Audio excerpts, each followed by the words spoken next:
మేము ఇలా కొబ్బరి తోటలో నీళ్ళలో వేసినా మొక్కలేమి రావు. పంట మీరు డబ్బులు ఖర్చు తప్ప ఏమి ఉండదని చెప్పారు. అయినా సరే మాకు వస్తది. మేము తీసి చూపిస్తామని పట్టుదలతో కూడా చేసామండి.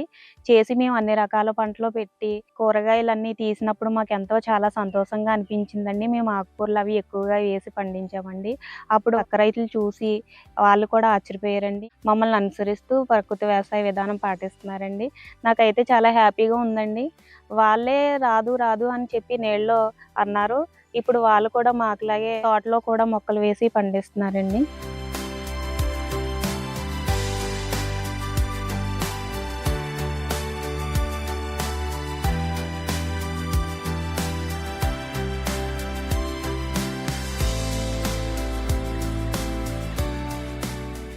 సాధారణంగా దీర్ఘకాలిక పంటల సాగు చేసేటప్పుడు ఏటా 2-3 దఫాలు మాత్రమే రాబడి సమకూరుతుంది.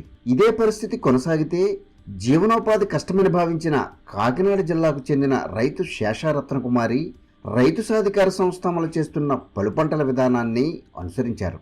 ఈ క్రమంలో అంతర పంటలుగా పలు రకాలు సాగు చేసి నిరంతరం రాబడి సాధిస్తున్నారు.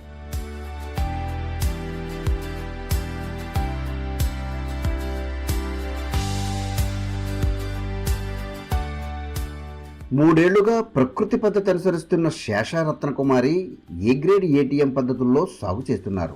దీనిలో భాగంగా కొబ్బరిలో అంతర పంటలుగా ఏటీఎం సాగు చేసి నిరంతరం దిగుబడి వచ్చేలా ప్రణాళికలు చేసుకున్నారు. వీటిలో కూరగాయలు, ఆకుకూరలు, తీగజాతి, దుంపజాతి, పండ్ల జాతి, పూల మొక్కలతో పాటు ఎర్ర పంటలు వేసుకున్నారు. అందరికీ నమస్కారం అండి. నా పేరు శేషారత్నకుమారి. మాది కాకినాడ జిల్లా ప్రత్తిపాడు మండలం ఈ గోకవరం పంచాయతీ అండి. కొన్ని సంవత్సరాలుగా మేము రసాయనిక వ్యవసాయం చేసేవాళ్ళమండి. రసాయనిక వ్యవసాయం చేసేటప్పుడు మాకు ఎక్కువగా ఖర్చు అయ్యేది, దిగుబడి అనేది తక్కువగా వచ్చేదండి. అంతేకాకుండా మాకు ఆరోగ్యపరంగా కూడా చాలా ప్రాబ్లమ్స్ వచ్చేవండి. ఇలా వ్యవసాయం చేస్తూ ఉండగా మాకు ఇక్కడ కేడర్ ద్వారా ప్రకృతి వ్యవసాయం కోసం తెలిసిందండి. మేము కూడా గత 3 సంవత్సరాలుగా ప్రకృతి వ్యవసాయం స్టార్ట్ చేయడం జరిగిందండి. ప్రకృతి వ్యవసాయం చేస్తున్నప్పటి నుంచి కూడా మాకు మెయిన్గా హెల్త్ విషయంలో చాలా ఆరోగ్యంగా ఉన్నామండి. అంతేకాకుండా మేము పలు రకాల పంటలు వేయడం కోసం దానివల్ల ఉపయోగాలు తెలుసుకుని మేము కొన్ని రకాల పంటలు అయితే వేసామండి.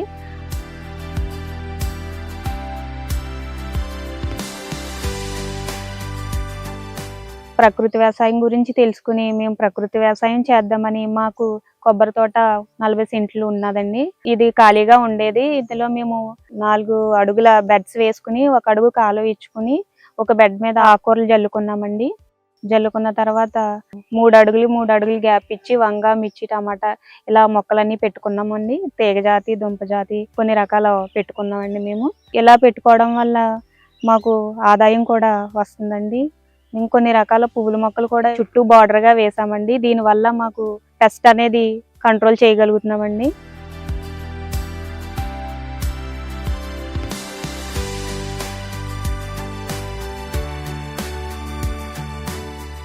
ఈ పంటలకు 15 రోజులకు ఒకసారి ద్రవజీవామృతం, అవసరమైన సమయాల్లో ఘనజీవామృతం, తెగుళ్లను కట్టడి చేసేందుకు నీమాస్త్రం పిచికారీ చేసుకుంటున్నారు.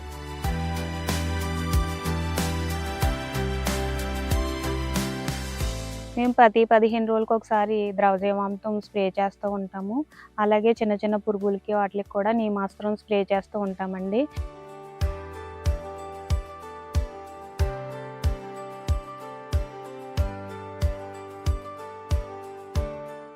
నాతో పాటు మా ఆయన గారు కూడా వ్యవసాయంలో సహాయం చేస్తూ ఆయన పనులు చూసుకుంటూ మేమిద్దరం కలిసి చేస్తామండి.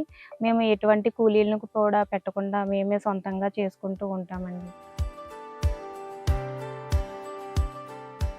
దీనికి అదనంగా ఒక పంట పూర్తయిన చోట వేరే పంట రిలే షోయింగ్ చేసుకుంటూ ఏడాది పాటు దిగుబడి వచ్చేలా ప్రణాళికలు చేసుకున్నారు.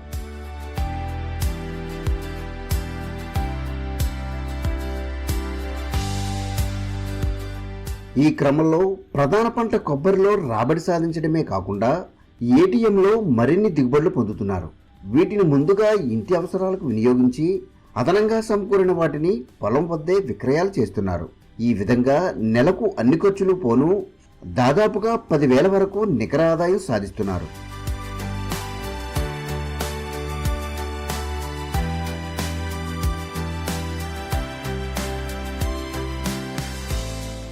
మేము ఏటీఎం మోడల్ వేసుకుని 1.5 year అవుతుందండి. ఏటీఎం మోడల్ వేసేటప్పుడు మాకు 8,000 రూపాయలు ఖర్చు అయ్యిందండి. ఏటీఎం వేసిన 2 నెలల నుంచి కూడా మాకు ఆదాయం తీసుకోగలుగుతున్నాను.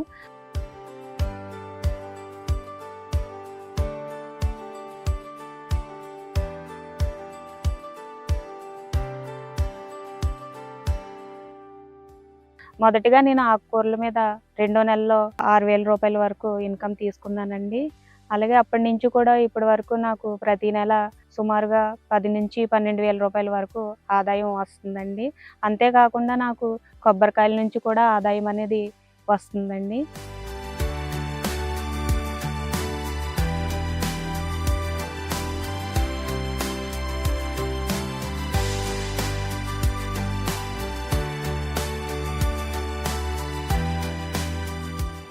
మేము ప్రకృతి వ్యవసాయం చేసి ఇలాగా 40 సెంట్లలో అన్ని రకాల కూరగాయలు, ఆకుకూరలు, దుంపజాతి ఇవన్నీ పండించడం మా గ్రామస్తులు, రైతులు చూసి వాళ్ళు కూడా చాలా సంతోషంగా ఫీల్ అయ్యి మేము కూడా ఈ విధంగా చేస్తామని చెప్పేసి వాళ్ళు ముందుకు వస్తున్నారండి.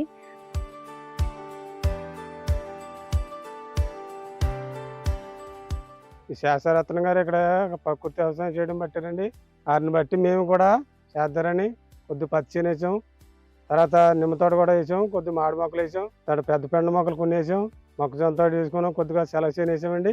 మాకు కూడా వ్యవసాయం బాగా చేయాలని మాకు కూడా సంతోషం కలిగింది అమ్మని చూసి. వీటికి అదనంగా ప్రకృతి పద్ధతిలో సాగు చేయడం వల్ల భూమి గుల్లబారి సారవంతంగా మారడమే కాకుండా వానపాములు వృద్ధి చెందుతున్నాయి. అదేవిధంగా నేలలో తేమ శాతం పెరిగి నీటి అవసరత తగ్గుతూ వస్తోంది.